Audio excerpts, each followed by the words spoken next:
السلام عليكم ورحمة الله وبركاته. ولا لا شرفت الله الصومالية كسر هذا البرنامج كنا ولا شنبتها وإنكي صباح الخير education إن ما أنت يو صعد كلا الصب وكتل عفمات كذا مركا ولا لا شرفت له وعن ما أنت إن لقى يبصده قضبضي أن هرؤوس الشيء أو تتكملوا جاء مركا نسبر بدي وايت community brown community and black community تتكملوا جاء iyo cadaanka iyo casaanka dadkeena madowga ay Soomaaliya ku jirto maxaa faqiiriin naga dhigay markaan qodobo dhowraan hore u soo sheegay hadda maanta waxaan idin sheegayaa qodobka oo mataqaana ugu daran oo la rabo inaan ka baxno waxa weeye dhalinyarada Soomaaliyeed oo waaweyn oo caafimaad qabta oo waxba baranaynin oo iskuul ku jirin oo runtii xanuunsanayn oo guryaha noo fadhiyaan oo guriga biil aan dhiibaynin oo shaqaysanaynin in aan u talino arintaas ida waxaan ku keenay Allah subhanahu wa ta'ala wuxuu yiri la yughayyiru Allahu ma biqawmin hatta yughayyiru ma bi anfusihim yani dad Ilaahi subhanahu wa ta'ala nimcaasi ama dib kor saaran ama nimca haysan Ilaahi kama qaado ilaa ay iska bedelaan mooyee dhibaatadan iyo faqiirnimadan haysato seen ugu baxnaa way ummadan Afrikaanka ama Caribbean joog ama Africa joog ama UK joog dadkan madowga ah faqiirnimadan haysato away fikradda aan wada walaalaha sharaftan waa laga bixi karaa haddii taladeeda la keeno. Hello guys,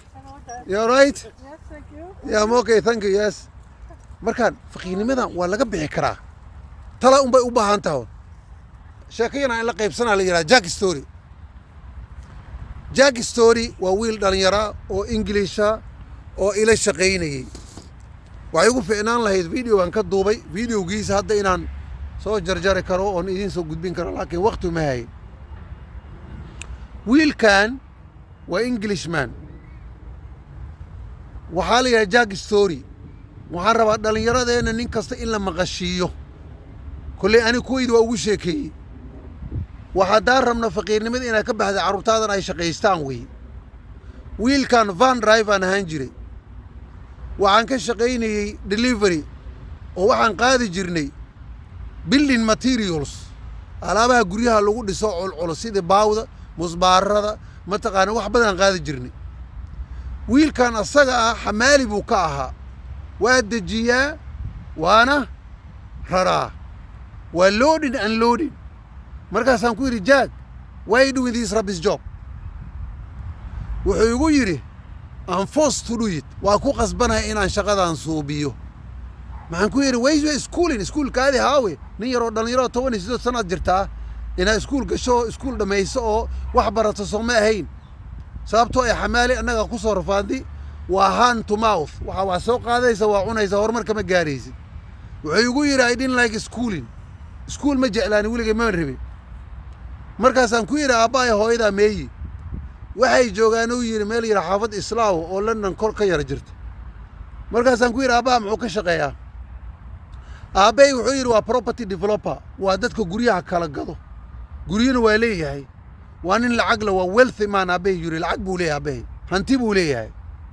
markaasaan ku yiri war aabbaha hanti uu leeyahay shaqadan qashinka maxaa u suubinaysaa rubbish job markaas waa fikrad moogtay la iga soo dhaadhay Afrikaanka dadkeena wax ka dhaadhacsan waa black community wax ka dhaadhacsan waa shaqo kasta waxaan u aragnaa shaqo rubbish ah ha sidii cuntada la karinaa sidii kabaha la baalashareynaa sidii musqulaha laga shaqeynaa sidii dukaamada yarka oo la gadaa sidii miisaska banaanka Soomaaliya la fadhiyo oo qofka miisley waa leeyahay ma taqaan shaqooyinkaas waxaan u aragnaa shaqo iska liit waa wax la igu soo rakibay moogta markaasaan ku yiri xamaaligan axmaaliga la qaado hebel waa xamaali lagu leeyahay waxaan u aragnaa dadka wiilasha Nairobi baashaala oo xamar joog oo jigjiga Djibouti joog oo dibadda loo jiro oo lacagta loo diraa waxa shaqo qashina way yaqaanaan waa waxa nagu soo rakibay markaasuu yiri listen my dad called me one day wuxuu yiri listen Jack you are not sick if you are not sick I can take you to private clinic dad xanuunsan tahay waxaan ku geyn karaa hospital private ilaahay lacag waa isii si fiican aan ku daaweyn karaa Hello guys. Hello. You're right. Little one, yeah, she's walking. Very good.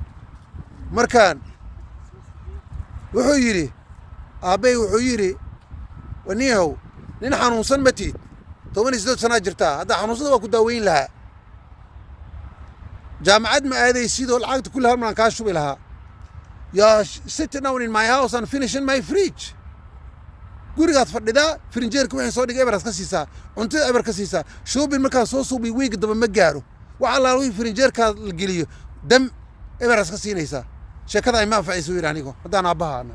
maanta kabacdi waxaad suubinaysaa shaqo raadso gurigan biil baa ka baxa biyaan bixinnaa korontaan bixinnaa mataqaanaa waxaan bixinnaa cuntadaan bixinnaa internetkaan bixinnaa wuxuu yidhi biilkaan ka qayb qaada gurigaanaa iskale alxamdulilah you can live for free you don't have to pay a rent laakiin wiilkaydaa tahay laakiin biilkan waa inaad dhinac ka bixisid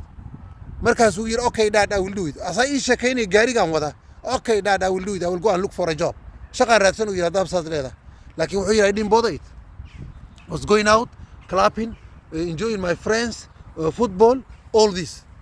maalin aabbahay wuu ii yidhi listen Jack I'm not having it anymore alaabtaydu soo guray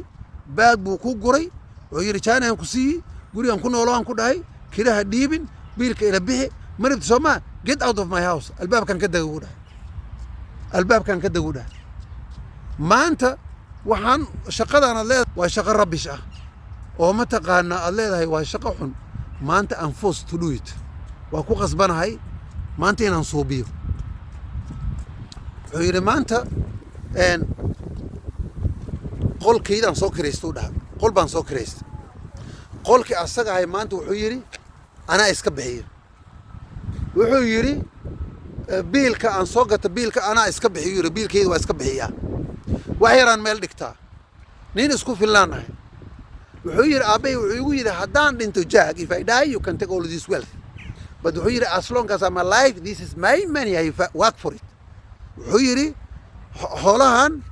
waa wada qaadan kartaa wiilkaydaa tahay asagii laba kale waay kala qaybsado laakiin intaan noolahay xoolaha anaa iskale waa shaqaystuu yidhi abti orodoo shaqayso albaabka uu iga saaray marka shaqadan driver aad leedahay maanta waa qashin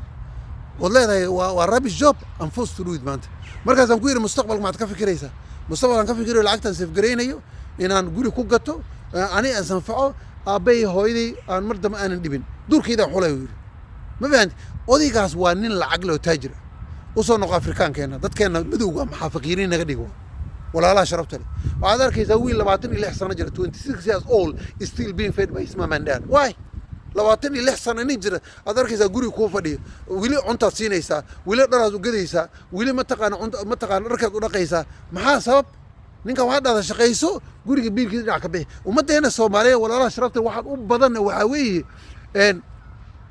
wiilka oo shaqaysanaya kuwa shaqaysana waxaan gurigan biil bixinayn cunug waa in la baro gurigaada biil bixi lacagta marka adiga biilka ku bixin lahayd adi safe garayso marka heeraad gaaraysaa xataa haddaad heer badan ka gaarin holleedka aad hooyada aabbaha dadkeed soo booqanaysaa ma fahanteen marka waxyaalaha madowga dadka madowga waxaaba nagala dhaadhiciba carruurtan guriga lagama saari karo wiil Soomaaliya maana ii sheekeeyey wuxuu yidhi oon aqaano wuxuu yidhi wiilkaydaan kari waayey wuxuu yidhi aabba I want independent gurigayda ma taqa gurigaan xoogo guri waa Soomaaliya iska carruur badan tahay gurigaan cariiran ku dareemay wuxuu yidhi maasha Allah fataxadan ku maro yidhi aabbo orod dhaqaaji hooyadaa diiday marka wuxuu yidhi wiilku waa ku adkaysta waa tagay waa guuri wiilka asaga gurigu dhalinyaro la kiraystay shaqadiisii kiradu bixiyaa cuntadu karsadaa dharku dhaqdaa 2 bilood kama soo wareegin yidhi Cusmaanow 2 bilood ka bacdi ninkii cala hooyis ku soo caraaray ani marka waxaan suubi haddaba hadhow igu soo noqon kartaa ku dhahay waa soo noqday odayaa soo celiso calaacalays wuxuu yidhi marka hadda diyaar baan u ah kirada inaan bixiyo cuntadaydii lii karnay dharkii ayaa ii ah yidhi mataqaanaa ayaa axsaan ii ah fadlan hooyo waa ku baryaa aabbayga la hadal waa soo noqonay wiilku waa soo noqday laakiin gurigii uu ka qayb qaata hadda marka ummaddii haddaan rabno horumar inaan gaarno dhallinyaradan bannaanka ku biilayna aan joojinno wiilasha hadda wax u taraysa walaalka qaraabadaada lacagaad ku shaqaysa si biilkan ha la joojiyo waa lugooyo ummaddii Soomaaliya maanta la biilay dadka ayaga ugu xun dadkii lacag la siin maanta ayaga ugu taajirsan markaan wiilashan guryaha noo jooga ha shaqaysteen ninkaas uu sheegay Jack Story waa nin Englishman ah bistaajiri oo xamaali igala shaqeynay oo vaankii hore gadaal u wada vaankii alaabtii loodin soo banay wiilkaadana gurigaas ku fadhiya waxa ma qabanay Ilaahay subhanahu wa ta'ala umadeena xaq ha tuso say horma ku gaariyaan walaalaha sharafta leh hada way nabigeena sallallahu alayhi wasallam wuxuu yiri inna li nafsika alayka haqqan naftaada xaq ay kula xaqeedasi warbi fi an ab عصبة جوجي سليز جوجي سكر جوجي شاه جوجي قهوة جوجي عنت في عن ما فهمتي كوني فلاوة كدهاي كبش كدهاي فروتس كدهاي بيها بدن دهاي ما تقانا قميد ذيني عني جرني عني والله ده كليك وعنتك كليه حنون قبان قولي الله تلنيها إلهي سبحانه وتعالى واضح بديه سكرت هذا أنا ويقب بحدي كوليسترول ويقب بحي جاستريك وابحي الحمد لله دعودي إنه وياشي إلهي سبحانه وتعالى بارك الله فيكم والسلام عليكم ورحمة الله وبركاته.